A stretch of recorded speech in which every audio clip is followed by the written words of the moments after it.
Welcome on in, ladies and gentlemen. Three bold takes. Today we do have a special guest. Clint Lamb has joined the show with us to discuss a little bit more on Alabama and the transfer portal and things of that nature. So, Clint, I appreciate you joining the show. For those of you that don't know, Clint does work for On Three Sports and is an analyst for the Bama On Line YouTube channel, putting out content all the time on there. So, if you haven't, go ahead and subscribe to them and check their content out as well. Clint, thank you again for joining. Yeah, absolutely, fellas. It's going to be fun. College football's changing pretty drastically, pretty rapidly. So anytime you're able to kind of hop on somewhere and hash it out a little bit, I think it's a good time. All right, Clint. So we've had the BCS, we've had the 14 playoff, and now this upcoming year we're moving to the 12-team playoff. Just kind of give us what you think initially of this. Is it good? Is it bad for college football? How you see it moving in the future, and just any other thoughts you might have. Uh, I think it's good based off of where things were already heading. Like there's already been less of an emphasis on bowl games. They're not as important. Guys are opting out. Like with where you already had the 14 playoff, and all of the focus has been on a 14 playoff. So I think making more games that are interesting, where teams are still in the conversation, and you got 12 teams. Some of those, LSU, a lot of their games down the stretch would have been a lot more meaningful if they were battling for one of those last spots in the 12-team playoff. That would have kept their fan base way more engaged rather than just pulling for Jaden Daniels to win the Heisman. So from the standpoint of where things were already trending, I think it's good. I like the fact that you're going to have more teams in that conversation, but at the same time, we already started kind of seeing a devalued regular season schedule to an extent. One loss was not a dagger like it used to be, or it didn't feel like a dagger like it used to be. Two losses were catastrophic. And I think that to a degree, I mean, that made Alabama's season that much more interesting because they lose in week two.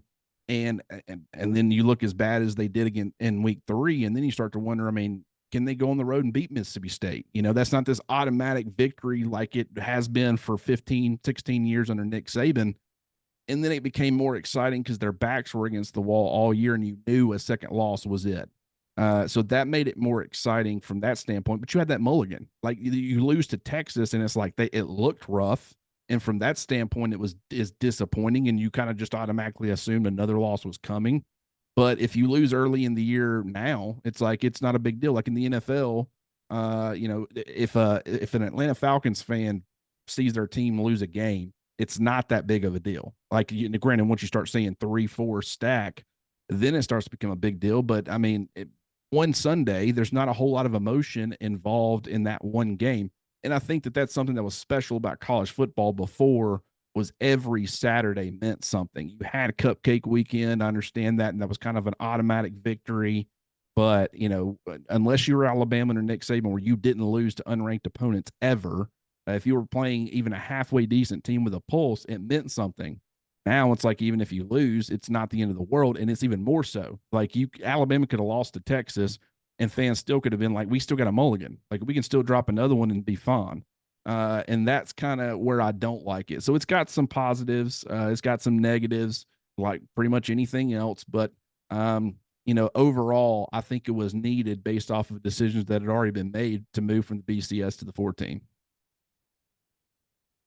Quinn? Yeah, you mentioned the mulligan aspect of the season and how it looks like it's heading in the direction of like an NFL season where you can drop a game early and you're not too worried about it. See, I look at the 12-team playoff and I really have two things that I see from it, and I want to get your thoughts on this. First, I just kind of feel like it's this holdover to something different. Like I don't think what we're about to get for the next 2 years is some kind of permanent fix. My fear is that college football is heading to an NFL light type system where you look at your power conferences, whether that's the SEC, the Big Ten, Big 12, whoever survives it, and they try to make a mock playoff that's kind of set on the structure of an NFL playoff system. That's my fear for college football. For like you mentioned, we're going to lose the aspect of every Saturday you're sitting on pins and needles hoping your team doesn't lose because one loss ends the dream. And then secondly, we look at the 12-team playoff era, and the issue I have with the current setup of it is they're trying to hold on to a resemblance of bowl season by keeping the New Year's Six bowls. All six of them are involved in the playoff structure every year. Four are going to host the quarterfinals, and two will host the semis.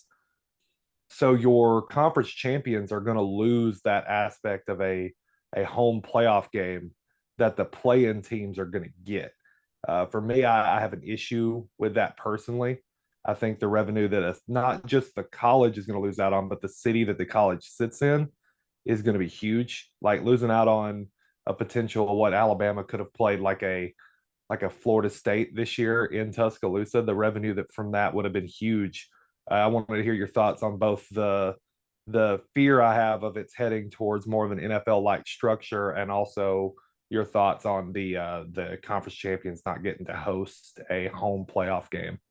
Yeah, as far as the second point, I completely agree, and that's kind of they're trying to keep bowls happy. The big bowls happy. But it's like you should never be punished for success. And even though you get the first week bye, and that's good, it's still, what that means as far as just the excitement. I mean, a lot of fans would be like, I'd rather them not get a bye. I'd rather them play this. I mean, that's another game I get to go watch, it being in Bryant Denny Stadium or Jordan Hare Stadium or wherever. I mean, you really can't ask for more. You want more college football, and that's your chance to get it, even though your path to a national championship becomes more difficult when you add that game. I think that people would definitely rather, in a lot of instances, it play out that way because and the economy is such a big important piece of this that I don't think enough people talk about, but that certainly impacts things as well. I mean, what kind of financial implication will it have that Nick Saban's retiring on Tuscaloosa, or had they not hired Kalen DeBoer, who I think is going to be able to keep the ship headed in the right direction, or at least enough where they stay very relevant? How bad could it have been based off a poor hire and things like that? And your first point, which was what again? Just want to make sure I got it exactly. Basically, we look like we're heading to a scenario. And it's just they made a point to point out that we have 2 years of this current structure where it's going to be the 12-team playoff, and it's really because it's still kind of a holdover of the deals they had with the 4-team playoff. There is still nothing as of right now, and we're only 3 years away. There's nothing in place for the long term, what's going to come after the next 2 seasons. And part of it, for me at least, feels like we're going to see a split off from what is currently the Power Four and create their own sort of, for lack of a better term, professional sports league. And I wanted to see what you thought about that as a potential future for the sport. Yeah, once again, 100% agree. And it's concerning because I understand why people are upset. I don't see how you couldn't. The sport is so drastically different. Everything that made college football great in a lot of ways doesn't exist anymore. I mean, the regional factor, you've got freaking USC and UCLA joining the Big Ten, traveling all the way across the country to play games. And it's not just with football, that's with all sports. And that's going to create an even bigger headache when you've got multiple games in a week as far as scheduling and all that stuff. But it's like just the excitement factor. Like being an SEC fan, there was pride in that. It was a Southern thing. It was a regional thing. And the fact that they were the most dominant conference in college football, when there's only 2, it's like someone has to be the better conference. Like no one takes NFC or AFC pride, too much. I mean, maybe every a fan every once in a while, but it just doesn't. It's not going to mean what it once meant. It's not going to mean what it once meant to win a conference title. I don't even know if conference championships are going to survive before it's all said and done. I just don't think there's going to be much of a point in them. And I think if anything, you're just hurting your chances of maybe someone getting in. If LSU playing Georgia, LSU was not in the conversation to be in the national title picture in a 14 playoff, but in a 12, they certainly would have been in that conversation. But you lose a game, and maybe now you're not. And so granted, you dealt with that with the 4 team as well. I mean, Alabama playing Georgia. It's like if they just both skipped the game, it's possible both of them could have got in, even though, that's a different conversation. But my point is, everything about the sport is changing. And I don't, you've got to accept it and adapt to it. I don't think there's any going back at this point. Like once they made the decision to move off the BCS structure, there was no ever going back to that, because the bowls lost their value and now they're viewed in a way where even if you took away and went back to that structure, I don't think the bowls would have regained their value. Once you've exposed something for not having a lot of meaning, it's very difficult to assign it meaning once again, if that makes sense. So it was kind of a Pandora's box type of thing, but the 12-team playoff and the way that it's set up right now, that's not going to be the final product by any means. Also, I agree with this whole, 2 super conference thing.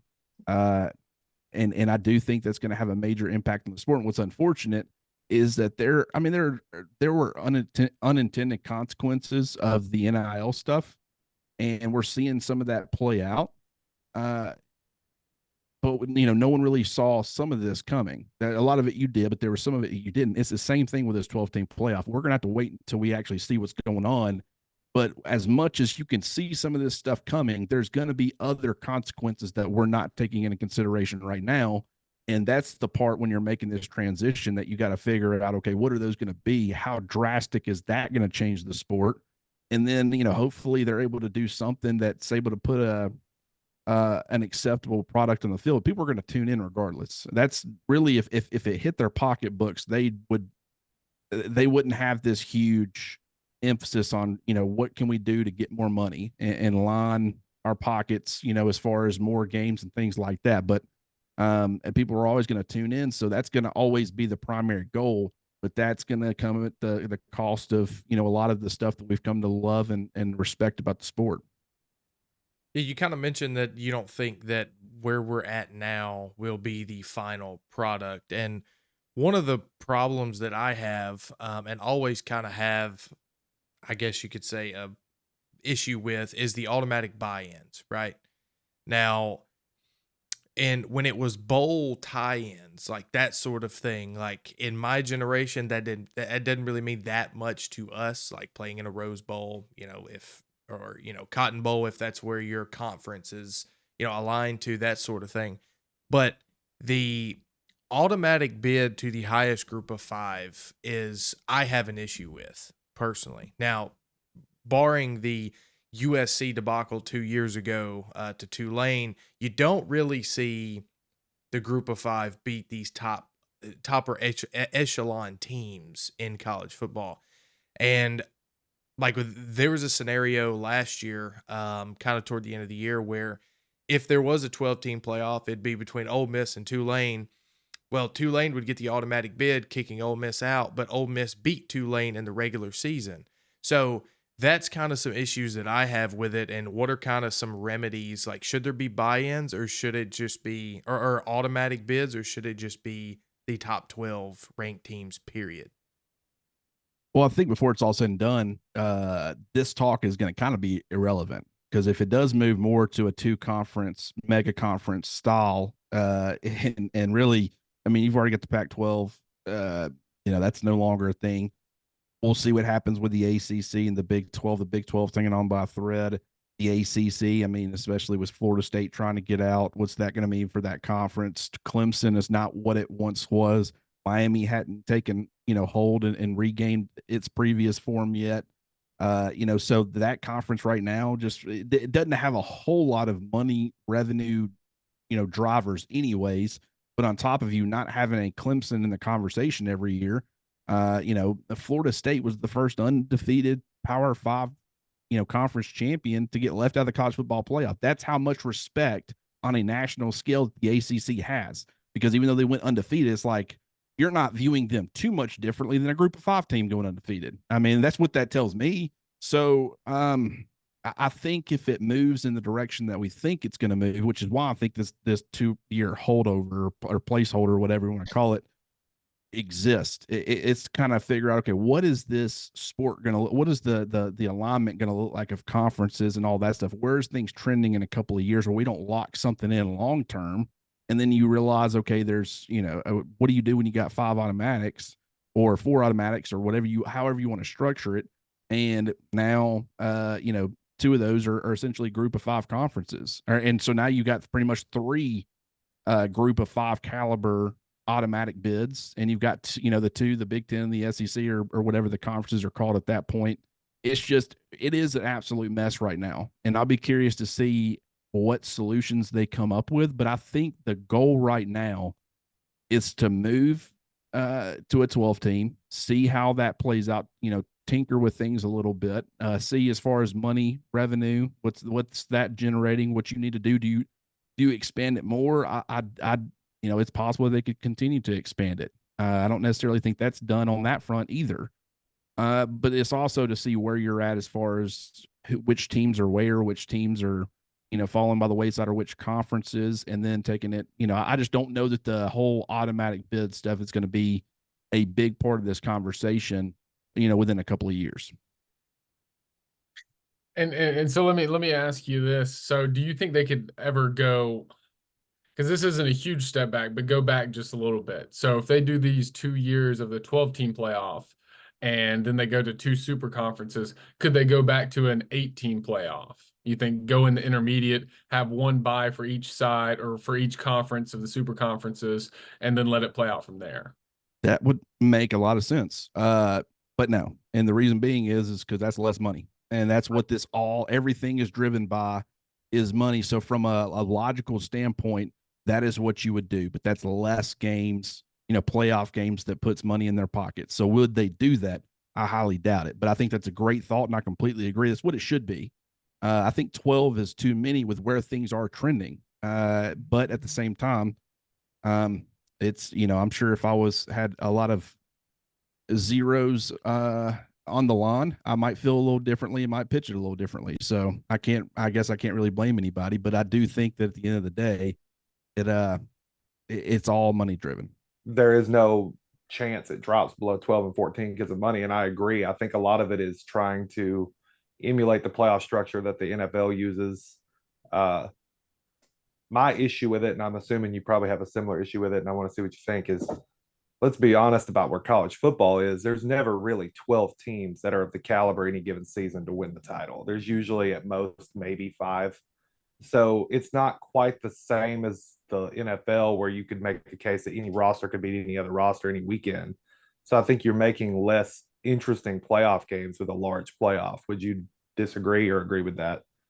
Yeah. I think from what you're doing is you're keeping a completely different, several fan bases involved and spending money to travel to these games. If it's a bowl game, even if it's a New Year's Six, Kansas State, when I went to the Sugar Bowl to cover Alabama last year, there was tons of purple down in New Orleans. I mean, it was a big deal. They were playing Alabama. Alabama, on the other hand, it wasn't really viewed as this huge thing. And I know that upsets people when you say that, and it's like, it really just does it. And I will, to that team, it meant a lot because it made a statement about what they could have been and what they should have been, and their love for each other. And Bryce Young played, and Will Anderson played, and all that stuff. So this isn't really from a team perspective, from a fan base perspective. I mean, I'll be honest, just the interest, as far as key matchups to watch between Kansas State and Alabama in the Sugar Bowl, writing that piece just didn't really hit. No one really cared. It's like, tell me who should be playing in this game that's going to help us next year when we're trying to win a national championship. Like, who do they need to get more involved at running back? Do we need to see more Jam Miller in this game to see what they have? And, it was that type of conversation that people were wanting to have. And so essentially, if that was a playoff game, though, even though Kansas State fans would be, all in, Alabama fans would still be very involved too. And they'd be wanting to travel and make sure, so I think it's about keeping fan bases involved.